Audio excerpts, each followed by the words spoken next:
ఈ నెల 25వ తారీఖు శనివారం రోజున అత్యంత పవిత్రమైన తొలి ఏకాదశి. ఆషాఢమాసంలో వచ్చే శుద్ధ ఏకాదశి తిథిని తొలి ఏకాదశి లేదా శయన ఏకాదశి అని పిలుస్తారు. విష్ణుమూర్తి పాలకడలిపై యోగనిద్రకు ఉపక్రమించే రోజు. ఆషాఢమాసం శుద్ధ ఏకాదశిని తొలి ఏకాదశిగా జరుపుకుంటాం. ఎంతో పవిత్రమైన ఈ రోజు ఉపవాసం ఎలా చేయాలి? ఉపవాసం చేసే సమయంలో ఏమైనా తినవచ్చా? తింటే ఎలాంటివి తినాలి? ఈరోజు ఉపవాసం ఉన్న సమయంలో గుడికి వెళ్తే అక్కడ ప్రసాదం పెడితే తినవచ్చా? ఇలాంటి విషయాల గురించి ఈరోజు వీడియోలో మనం తెలుసుకుందాం. అలాగే ఈరోజు పొరపాటున కూడా దీన్ని అస్సలు తినకూడదు. ఈరోజు దీన్ని తింటే పరమ దరిద్రంగా పురాణాలు చెబుతున్నాయి. మరి తినకూడని ఆ పదార్థమేంటో ఈరోజు వీడియోలో పూర్తిగా వివరంగా తెలుసుకుందాం. వీడియోని ఎక్కడా స్కిప్ చేయకుండా పూర్తిగా చూడండి. అప్పుడే మీకు చక్కగా అర్థమవుతుంది. ఏకాదశి అంటేనే ఉపవాస దీక్ష గుర్తుకు వస్తుంది. పైగా తొలి ఏకాదశిని హిందువులు మొదటి పండుగగా జరుపుకుంటారు. ఈ రోజే శ్రీ మహావిష్ణువు పాలకడలిపై యోగ నిద్రలోకి వెళ్తాడు. అలాంటి తొలి ఏకాదశి రోజు ఉపవాసం ఉంటే మరింత మంచిదని చెప్తుంటారు. మరి ఉపవాసం ఉండవలసిన తీరు గురించి, ఈరోజు ఆచరించవలసిన విధుల గురించి, పెద్దలు చెప్పే మాటల గురించి ఇప్పుడు మనం తెలుసుకుందాం. తొలి ఏకాదశి రోజు ఉపవాసం ఉండాలనుకునేవారు అంతకు ముందు రోజైన దశమి నాటి రాత్రి నుండి నిరాహారంగా ఉండాలి. మన జీర్ణ వ్యవస్థను ఏకాదశి ఉపవాస దీక్షకు సిద్ధం చేయడమే ఈ ఆచారం వెనుక అర్థంగా తెలుస్తుంది. ఇక తొలి ఏకాదశి రోజు బ్రాహ్మీ ముహూర్తంలో నిద్రలేచి తలస్నానం చేయాలి. ఆ రోజంతా నిష్టగా ఉపవాసం ఉండడమే కాకుండా శ్రీ మహావిష్ణువును ఆరాధిస్తూ గడపాలి. తులసి దళాలతో ఆయన్ని పూజించి విష్ణు సహస్రనామం, నారాయణ కవచం వంటి స్తోత్రాలతో ఆరాధించాలి. కడుపు నిండిన మనిషి ధ్యాస వేరువేరు విధాలుగా పోతుంది. ఉపవాసం ఉండడం ద్వారా మనసు నిశ్చలంగా మారిపోతుంది. అలా నిశ్చలంగా ఉన్న మనసుని భగవంతుని మీద నిలిపితే ఆ ఫలితమే వేరు. ఇలా స్థిరంగా ఉన్న మనసును మరింత జాగృతం చేసేందుకు తొలి ఏకాదశి రాత్రి జాగారం చేయాలని చెప్తారు. ఆ జాగారంలో రాత్రి సాగిపోయే కొద్దీ మనసు అలసిపోతూ ఉంటుంది. అలా అలసిన మనసుకు సాయంగా భగవంతుని నామాన్ని జపం చేస్తూ ఉంటే ఆ నామం మీద మనసు నిశ్చలమవుతుంది. ఇలా మనస్సును శరీరాన్ని తన ఆధీనంలోనికి తీసుకొని చేసే ఉపవాసమే సత్ఫలితాలని ఇస్తుంది. ఈ ఉపవాస జాగరణాలతో తొలి ఏకాదశి రోజు గడిపిన తర్వాత మర్నాడు తెల్లవారుజామున దగ్గరలోని ఆలయాలను సందర్శించాలి. తొలి ఏకాదశి ఉపవాసంతో జీర్ణ వ్యవస్థ కుంటుపడుతుంది. కాబట్టి ఒక్కసారిగా దానికి ఆహారాన్ని అందించడం అంత మంచిది కాదు. అందుకే ద్వాదశి రోజు కూడా అతిగా భుజించకూడదని హెచ్చరిస్తూ ఉంటారు. తొలి ఏకాదశి అనగానే గుర్తుకు వచ్చే మరో 2 విషయాలు కూడా ఉన్నాయి. అందులో మొదటిది పేలపిండి తినడం, రెండవది గోపూజ చేయడం. తొలి ఏకాదశి రోజు ఉపవాసం ఉంటున్నప్పటికీ దేవునికి ప్రసాదంగా భావించి పేలాల పిండిని తినడం చాలా మంచిది. పైగా పేలపిండితో శరీరంలోని చక్కెర నిల్వలు ఒక్కసారిగా పడిపోకుండా ఉంటాయి.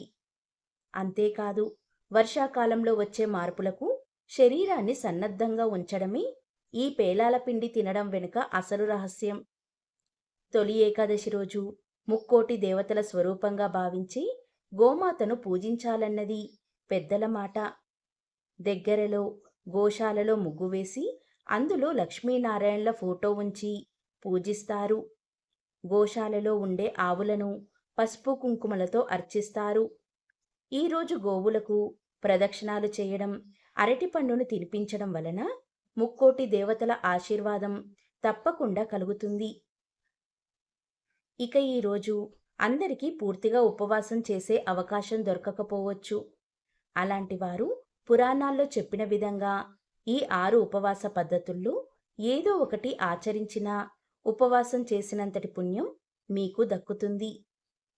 ఈరోజు ఉపవాసం చేయడానికి ఈ 6 ఉపవాస పద్ధతులను పురాణాల్లో వివరించడం జరిగింది. ఉపవాసం చేయదగిన శక్తి ఉన్న మానవుడు ఈ 6 ఉపవాస పద్ధతుల్లో ఏదో ఒకటి ఈరోజు తప్పకుండా చెయ్యాలి. ఈరోజు ఈ 6 ఉపవాస పద్ధతుల్లో ఏ ఒక్కటి చేయకపోయినా అలాంటి వారు కుంభీపాక రౌరవాది నరకాలను పొందుతారని మన పురాణాలు చెబుతున్నాయి. అందులో మొదటిది ఉపవాసం. ఈ పద్ధతిలో ఉపవాసం ఆచరించాలంటే పగలంతా ఉపవాసం ఉండి రాత్రి తులసి తీర్థం మాత్రమే సేవించాలి. దీనిని ఉపవాసం అంటారు. దీనిని ఆచరించడం కుదరని వారు రెండవది ఏకభుక్తం. ఏకభుక్తము అంటే మధ్యాహ్నం మాత్రమే భోజనం చేసి రాత్రి తులసి తీర్థం మాత్రమే తీసుకోవాలి. దీనిని ఏకభుక్తం అంటారు. ఇది కూడా చేయలేని వారు మూడవది నక్తము. నక్తము అంటే పగలంతా ఉపవాసం ఉండి నక్షత్ర దర్శనం తర్వాత రాత్రి భోజనం చేయాలి. దీనిని నక్తం అంటారు. ఇది కూడా ఆచరించలేని వారు నాలుగవది అయాచితము. అయాచితము అంటే భోజనానికి తాము మాత్రం ప్రయత్నించకుండా ఎవరైనా వారికి వారు వచ్చి భోజనానికి పిలిచి పెడితే తినవచ్చు. దీనిని అయాచితము అంటారు. ఇది కూడా చేయలేని వారు ఐదవది స్నానము. స్నానము అంటే స్నానాదులు ముగించుకొని దైవారాధన చేసి భగవంతునిపై మనసు లగ్నం చేసి శ్రీ మహావిష్ణువు యొక్క మంత్రజపం చేయాలి. దీనిని స్నానం అంటారు. ఇది కూడా చేయలేని వారు ఆరవది తిలాదానము. తిలాదానము అంటే మాకు మంత్రజపం కూడా చేతకాదు అనేవారు నువ్వులను దానం చేయాలి. దీనిని తిలాదానం అంటారు. నువ్వులను ప్రతి ఒక్కరూ స్వీకరించరు. మీకు దగ్గరలో ఆలయంలో అయ్యగారిని అడిగితే నువ్వులను దానం తీసుకునే వారి సమాచారం ఇస్తారు.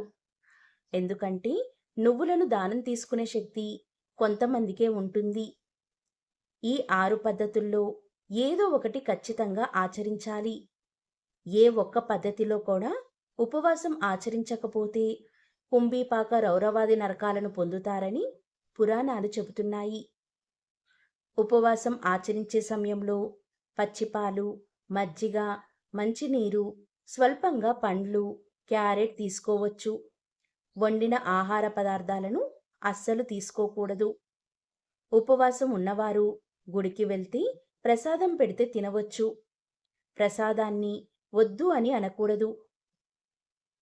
ఈరోజు ఆర్థిక సమస్యలు ఉన్నవారు, ఇంట్లో సమస్యలు ఉన్నవారు, ఉద్యోగం ఆలస్యం అయ్యేవారు, వ్యాపారం అభివృద్ధి లేనివారు, పెళ్లి ఆలస్యం అయ్యేవారు, ఇలా ఎటువంటి సమస్యలు ఉన్నా ఈరోజు గోవును దర్శించి గోవు చుట్టూ 3 ప్రదక్షిణాలు చేసి గోవుకు పశుగ్రాసం, శనగలు, బెల్లం తినిపిస్తే ముక్కోటి దేవతలు సంతోషించి మీ బాధలన్నీ తీరుస్తారు.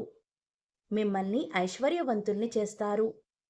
కాబట్టి ఎంతో పవిత్రమైన ఈ రోజున ఈ 6 ఉపవాస పద్ధతుల్లో ఏదో ఒకటి పాటించి శ్రీ మహావిష్ణువు అనుగ్రహాన్ని ప్రతి ఒక్కరూ పొందాలి.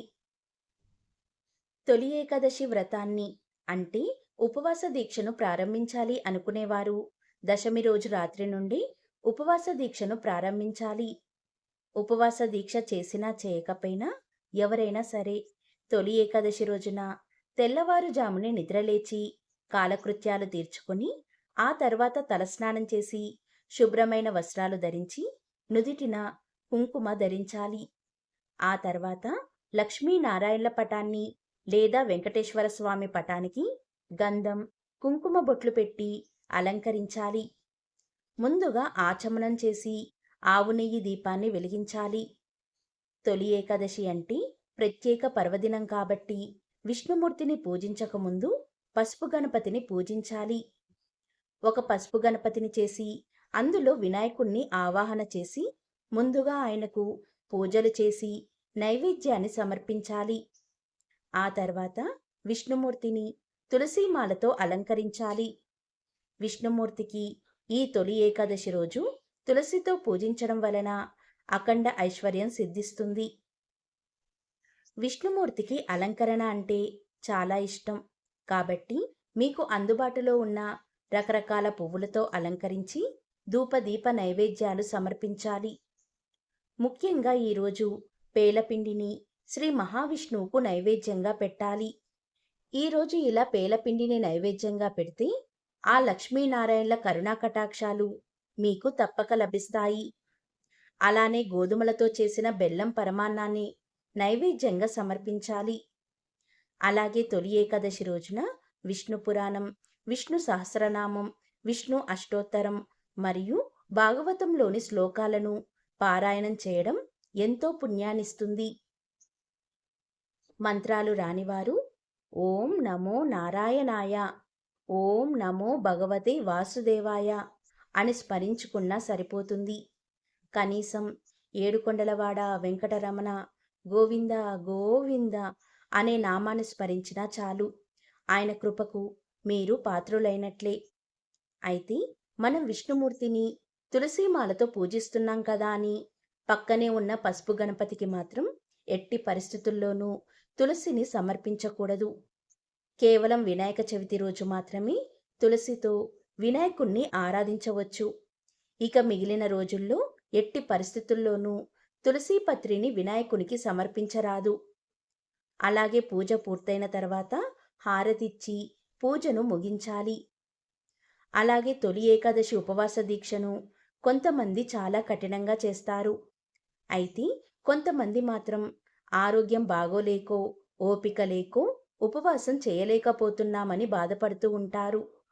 అలాంటి వారు పాలు, పండ్లు, పండ్ల రసాలు తీసుకుని ఉపవాస దీక్షను చేయవచ్చు. అలా కూడా ఉండలేము అనుకునేవారు ఒక్క పూట భోజనం చేసి రాత్రి పాలు, పండ్లు తీసుకోవాలి. ఈ తొలి ఏకాదశి రోజున రాత్రి జాగరణ చేస్తే ఎంతో పుణ్యఫలం. కాబట్టి చేయగలిగిన వారు రాత్రంతా మేల్కొని విష్ణు పారాయణ చేయడం వలన జన్మ జన్మల పాపాలు తొలగిపోతాయని పురాణాలు చెబుతున్నాయి. అలాగే ఉపవాస దీక్షను చేసేవారు తొలి ఏకాదశి మరుసటి రోజు అంటే ద్వాదశి రోజున ఉదయం మరలా విష్ణుమూర్తిని ధూపదీప నైవేద్యాలతో ఆరాధించి వీలైతే ఆలయ దర్శనం చేసి పండితుడికి స్వయం పాకం ఇచ్చి ఆ తర్వాత భోజనం చేయాలి. అలాగే ద్వాదశి రోజున సాయంత్రం అల్పాహారం తీసుకోవడంతో తొలి ఏకాదశి ఉపవాస దీక్ష పూర్తవుతుంది.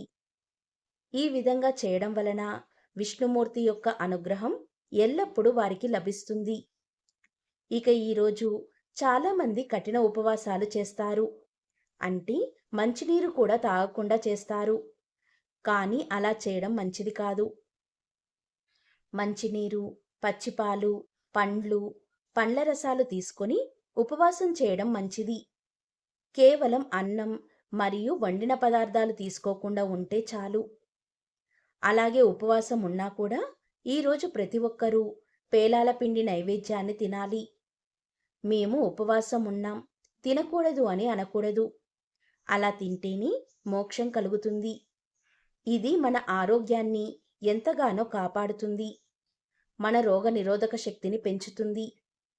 అలాగే తొలి ఏకాదశి రోజు గోపూజ చేస్తే సమస్త కోరికలు తీరుతాయి. ఇక మనం ఈ ఉపవాస దీక్షలో గ్రహించవలసిన విషయం ఏంటంటే, ఉపవాసం అంటే దేవుడికి మన మనసుని దగ్గరగా ఉంచడం అని అర్థం. అంతేకాని ఉపవాసం ఉండి వేరే విషయాలపై మనసు లగ్నం చేస్తే ఎటువంటి ప్రయోజనం ఉండదు. అలాగే జాగరణ చెయ్యాలి కదా అని రాత్రి సినిమాలు చూస్తూ ఉంటే జాగరణ ఫలితం మీకు లభించదు. కాబట్టి చెయ్యగలిగితే ఉపవాస దీక్ష చెయ్యండి. లేదా విష్ణుమూర్తిని మనసారా వేడుకున్నా మనపై, మన కుటుంబంపై తన అనుగ్రహాన్ని చూపిస్తాడు. జాగరణ చేసేవారు విష్ణుమూర్తికి సంబంధించిన కథలు వినడం లేదా చదవడం, పురాణ పఠనం చేస్తూ జాగరణ చేయాలి. కాబట్టి తొలి ఏకాదశి రోజు లక్ష్మీనారాయణలను ఈ విధంగా భక్తి శ్రద్ధలతో ఆరాధించి దారిద్ర్య బాధలను పోగొట్టుకొని విష్ణు సాయుధ్యాన్ని పొందండి. ఎవరైతే ఈ తొలి ఏకాదశిలోపు ఈ పవిత్ర కథ వింటారో అలాంటి వారి ఇల్లు భోగభాగ్యాలతో తులతూగుతుంది. పాపాలన్నీ పోయి కోటి జన్మల మహాపుణ్యం వస్తుంది. సకల శుభాలు కలుగుతాయి. జైమిని మహర్షి ఒకరోజు తన గురువుగారైన వ్యాసమహాముని దగ్గరికి వెళ్ళి ఇలా అడుగుతాడు. గురువుగారు, ఏకాదశి అనే పేరు నేను చాలాసార్లు విన్నాను. ఏకాదశి గురించి మీరు ఏమి అనుకుంటున్నారు? ఏకాదశి రోజు ఏం చేయాలి? ఏకాదశి రోజు ఉపవాసం చేయడం వలన ఏం జరుగుతుంది? ఒకవేళ ఉపవాసం చేయకపోతే ఏం జరుగుతుంది? ఏకాదశి గురించి పూర్తిగా తెలిపి నాకు జ్ఞానాన్ని కలగజేయండి అని కోరుతాడు. అప్పుడు వ్యాసమహర్షి చిరునవ్వు నవ్వి, మంచి ప్రశ్న అడిగావు. రాబోయే తరాల వారికి కూడా ఈ సందేహం కలగవచ్చు. కానీ కొంతమంది మాత్రమే తెలుసుకోవాలి అనుకుంటారు. అలాంటి వారికి ఇది బాగా ఉపయోగపడుతుందని ఇలా చెప్పసాగాడు.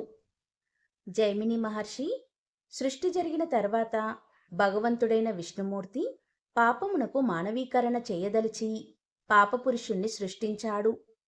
జీవులు చేసిన కర్మలు, పాపాలను బట్టి వారికి శిక్షలు విధించడం, వారికి పునర్జన్మ కలగజేయడం లాంటి ధర్మాలను నిర్వర్తించేవాడు పాపపురుషుడు.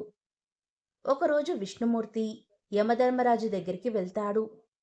అక్కడ ఆర్తనాదాలు, ఏడుపులు విన్న విష్ణుమూర్తి, ఎవరు వీళ్ళందరూ, ఎందుకలా శిక్షిస్తున్నారు అని అడుగుతాడు. అప్పుడు యమధర్మరాజు ఇలా చెప్తాడు, స్వామి, మీరు పాపపురుషుణ్ణి సృష్టించారు కదా, అతను తన ధర్మాన్ని చేస్తున్నాడు.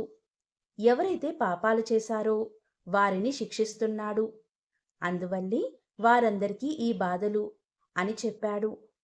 అప్పుడు విష్ణుమూర్తి ఇలా అంటాడు, మరి వాళ్ళందరికీ ఆ పాపాల నుండి విముక్తి ఎలా కలుగుతుంది అని అడుగుతాడు.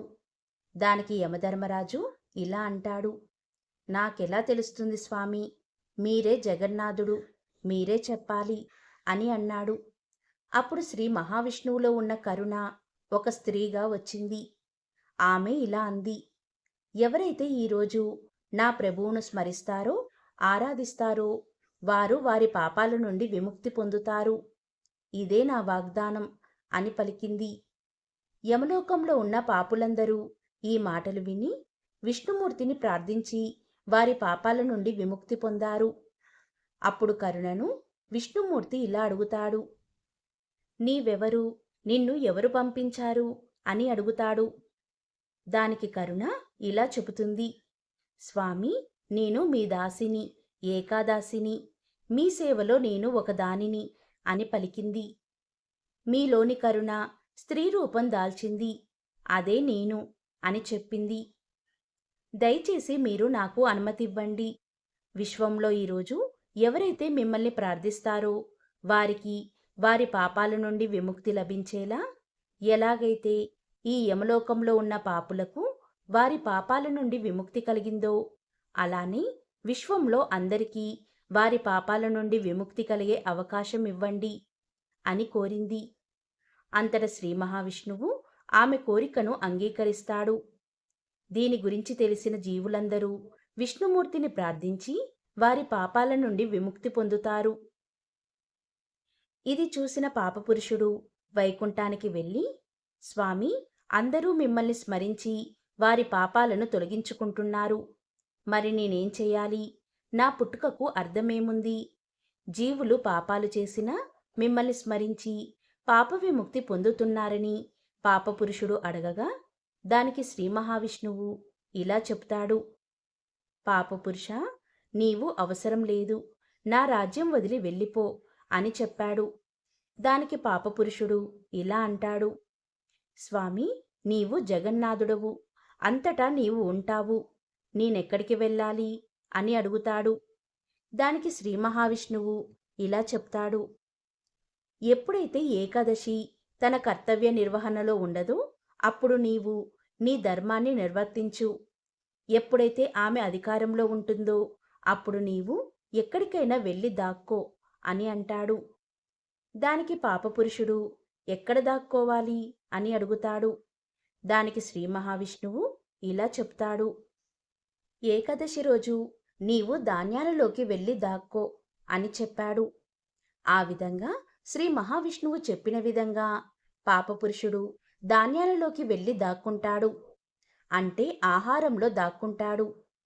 అందుకే ఏకాదశి రోజు అన్నం తినడం పాపమని చెప్తారు అని వ్యాస మహర్షి జైమిని మహర్షికి చెప్పాడు. అంతేకాదు జైమిని మహర్షి, మనకుండే 11 సూక్ష్మ జ్ఞానాలు పరమాత్మ మీద లగ్నం చెయ్యాలి. ఏకాదశి రోజు చేయు ఉపవాసం ఎందుకు అంటే, ఏక అంటే 1, దశ అంటే 10, ఏకాదశి అంటే 11. ఉపవాసంలో ఉప అంటే దగ్గరగా, వాసం అంటే ఉండడం అని అర్థం. మనిషి యొక్క 11 సూక్ష్మజ్ఞానములతో శ్రీ మహావిష్ణువుకు దగ్గరగా ఉండడమే ఏకాదశి ఉపవాసం. ఈరోజు నిద్రా తిండిని వదిలేసి 11 సూక్ష్మజ్ఞానములను భగవంతునిపై లగ్నం చేయాలి. 5 జ్ఞానేంద్రియాలు, 5 కర్మేంద్రియాలు మరియు మనస్సు మొత్తం దైవం మీద లగ్నం చేసి శ్రీ మహావిష్ణువును ధ్యానించాలి అని వ్యాస మహర్షి జైమిని మహర్షికి చెప్పాడు. ఈరోజు విష్ణుమూర్తిని పూజించేటప్పుడు పూజలో పొరపాటున కూడా ఈ పువ్వులను అస్సలు వాడకూడదని మన శాస్త్రాలలో చెప్పారు. విష్ణుమూర్తి పూజలో ముల్లున్న పువ్వులను అస్సలు వాడకూడదు. ఒక గులాబీ పువ్వు తప్ప మిగిలిన ఏ ముల్లున్న పువ్వులను విష్ణుమూర్తి పూజకు వాడకూడదు. అలానే వాసన లేని పువ్వులతో కూడా విష్ణుమూర్తిని పూజించకూడదు. పూజకు వాడే ఏ పువ్వైనా సరే శుభ్రంగా ఉండాలి.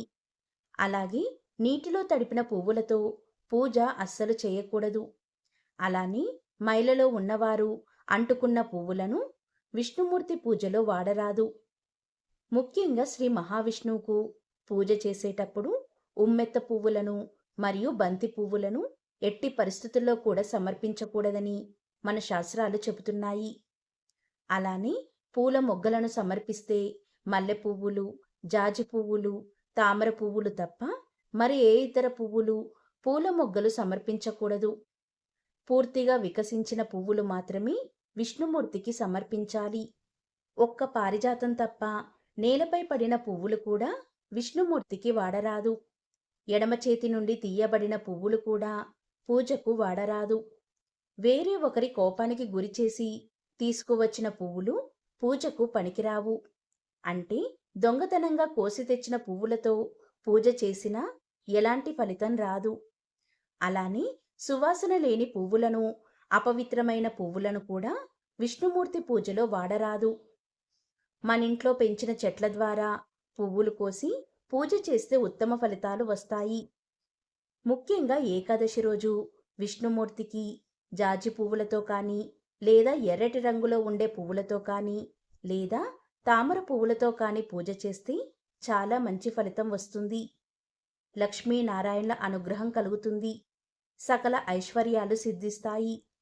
అలాగే ప్లాస్టిక్ పువ్వులతో పూజ చేయకూడదు. తాజా పువ్వులను మాత్రమే పెట్టాలి. తాజా పువ్వులు ప్రత్యేక వాసన కలిగి ఉంటాయి. వాటిని చూడగానే మన మనసు ఎంత ఆనందంగా ఉంటుందో అలానే భగవంతుడు కూడా అలానే సంతోషిస్తాడు. చూడగానే మనం ఎలా అయితే సంతోషిస్తామో భగవంతుడు కూడా అలానే సంతోషిస్తాడు.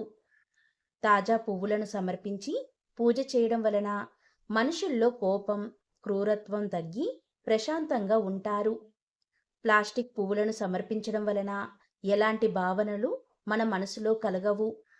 తాజా పువ్వులు మాత్రమే భగవంతుడికి సమర్పించి భగవన్ నామస్మరణ చెయ్యాలి. అప్పుడు మనం చేసే పూజకు 100% ఫలితం లభిస్తుంది. కాబట్టి ఎట్టి పరిస్థితుల్లో కూడా విష్ణుమూర్తిని ఇలాంటి పువ్వులతో పూజించకండి. ముఖ్యంగా ఉమ్మెత్త పువ్వులను, బంతి పువ్వులను అస్సలు పూజకు ఉపయోగించరాదు. ఎంతో పవిత్రమైన, మహిమాన్వితమైన తొలి ఏకాదశి రోజు ఈ పవిత్ర కథను విన్నా, చదివినా సకల శుభాలు కలుగుతాయి. సకల ఐశ్వర్యాలు సిద్ధిస్తాయి. జన్మ జన్మల పాపాలు తొలగిపోతాయి. ఇంట్లో అన్ని శుభాలు జరుగుతాయి. మరి ఆ పవిత్ర కథ ఏంటో ఇప్పుడు మనం తెలుసుకుందాం. పూర్వం ఒకానొకప్పుడు కాశ్మీర దేశాన్ని సత్యవతుడనే రాజు పరిపాలిస్తూ ఉండేవాడు.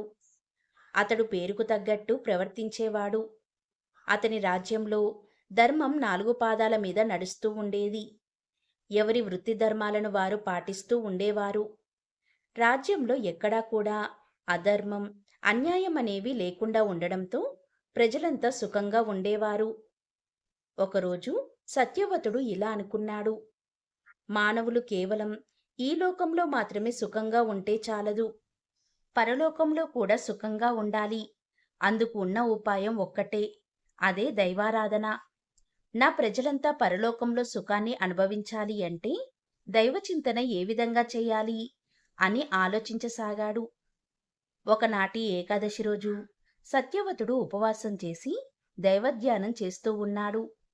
తన ప్రజలంతా పరలోకంలో సుఖం పొందడానికి ఉపాయమేమిటి అని ఆలోచిస్తూ ఉన్నాడు. ఇలా ఆలోచిస్తున్న సమయంలో సాక్షాత్తు శ్రీ మహావిష్ణువే సత్యవతుడి ముందు ప్రత్యక్షమయ్యాడు. మహారాజు మహావిష్ణువుకి సాష్టాంగ నమస్కారం చేసి భక్తితో ఆరాధించి ఇలా అన్నాడు: స్వామి, మీ దర్శన భాగ్యం వల్ల నేను ధన్యుణ్ణయ్యాను.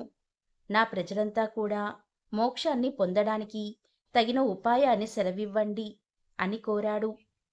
అప్పుడు శ్రీమన్నారాయణుడు సత్యవతుడి కోరికను మన్నించి ఇలా అన్నాడు: సత్యవత, ప్రజలందరి క్షేమాన్ని కోరుకునే నువ్వు ఎంతటి దయామయుడివో నాకు తెలుస్తుంది.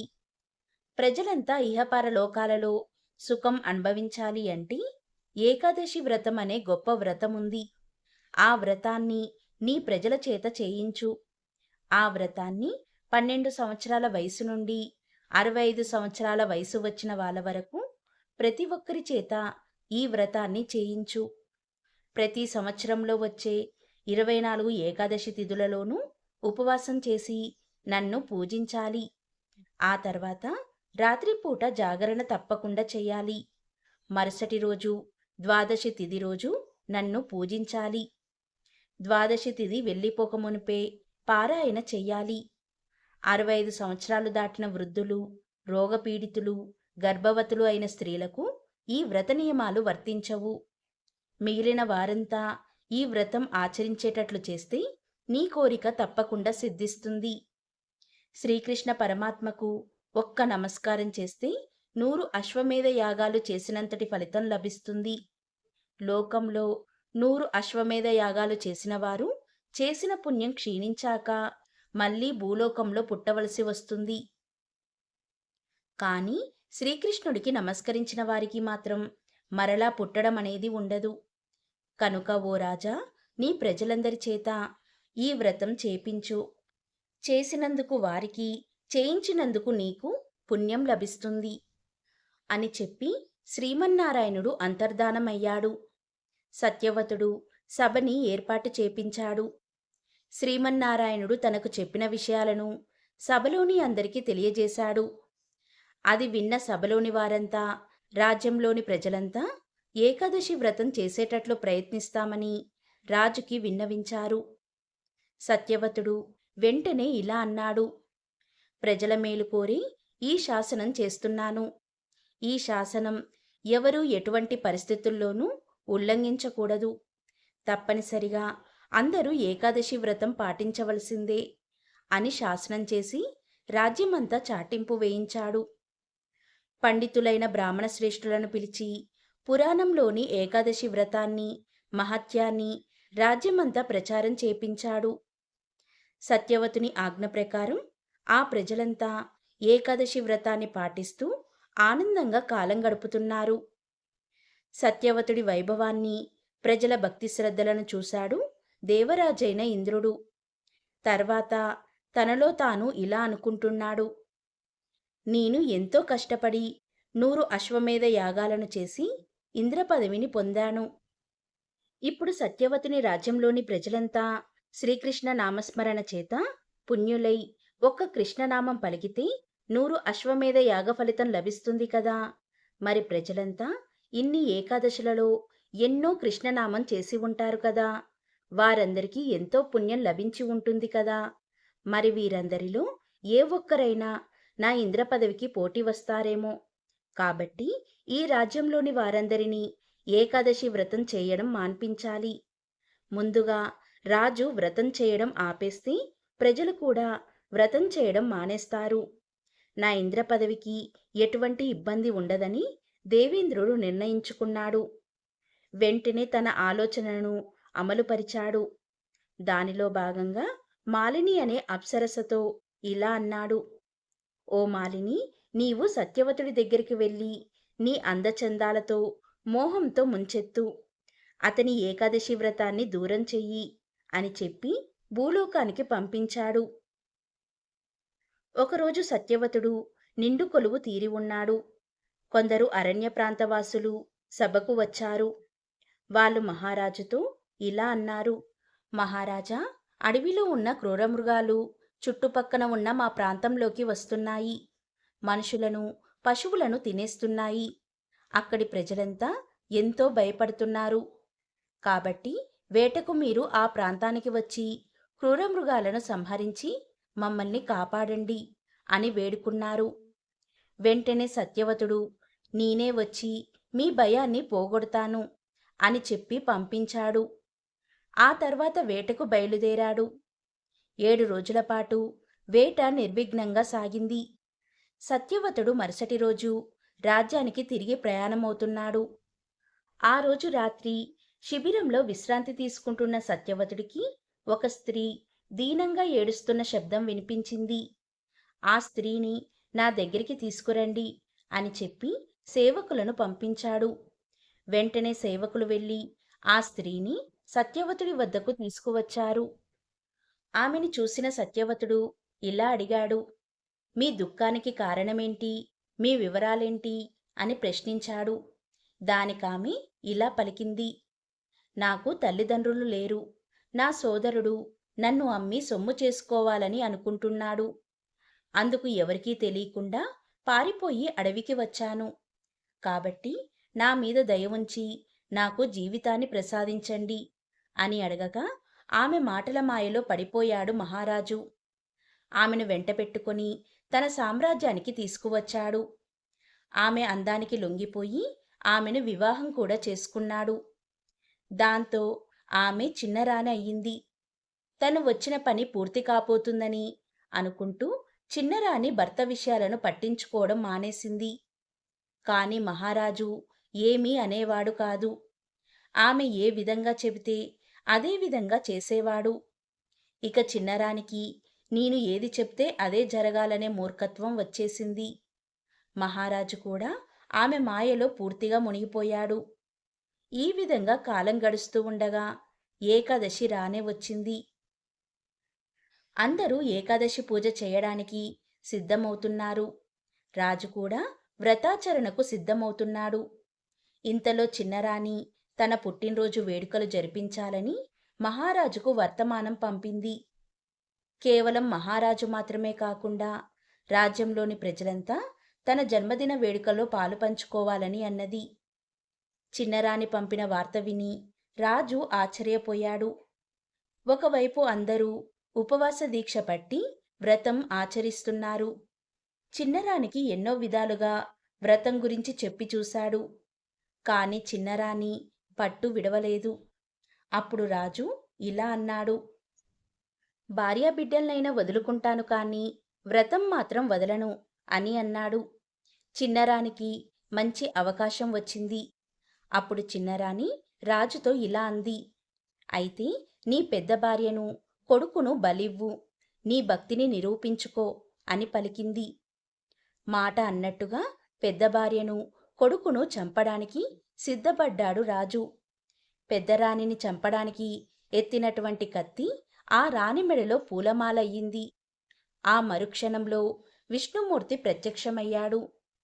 సత్యవతుడికి దేవేంద్రుడి దుర్మార్గం గురించి వివరించాడు. ఆ మాలిని నిన్ను వధించడానికి దేవేంద్రుడు పంపిన అప్సరస. కాబట్టి సత్యవత, నా అనుగ్రహం ఉన్నంతవరకు నీవు ఈ మాయలో చిక్కుకోకూడదు. నీ మాయను విడిచిపెట్టు. ఈ మాయలు నిన్ను ఏమీ చేయలేవు. ఇకపై ఈ స్త్రీ మీద నీకు కలిగిన మోహాన్ని వదిలిపెట్టి ఈమెను నీ రాజ్యం నుండి తరిమికొట్టు. నువ్వు ధర్మ మార్గాన్ని విడిచిపెట్టకు. నీకు అంతా శుభమే కలుగుతుంది అని చెప్పాడు. తర్వాత శ్రీమన్నారాయణుడు అంతర్ధానమయ్యాడు. సత్యవతుడు ఏకాదశి రోజు విష్ణుమూర్తి దర్శనంతో ఎంతో ఆనందపడ్డాడు. ఇహపరలోకంలో సమస్త భోగాలను అనుభవించిన తర్వాత విముక్తి పొంది రాజర్షి అయ్యాడు. తర్వాత తన జీవితాన్ని ప్రజల కోసమే అంకితం చేసి శ్రీహరి సేవలో గడిపి ధన్యుడయ్యాడు. ఎంతో పరమ పవిత్రమైన ఈ కథను ఈరోజు విన్నా, చదివినా, వినిపించినా సకల శుభాలు కలుగుతాయి. ఆ లక్ష్మీనారాయణల ఆశీస్సులతో మీరు, మీ కుటుంబ సభ్యులు ఆయురారోగ్యాలతో, అష్టైశ్వర్యాలతో సుఖంగా, సంతోషంగా ఉంటారు.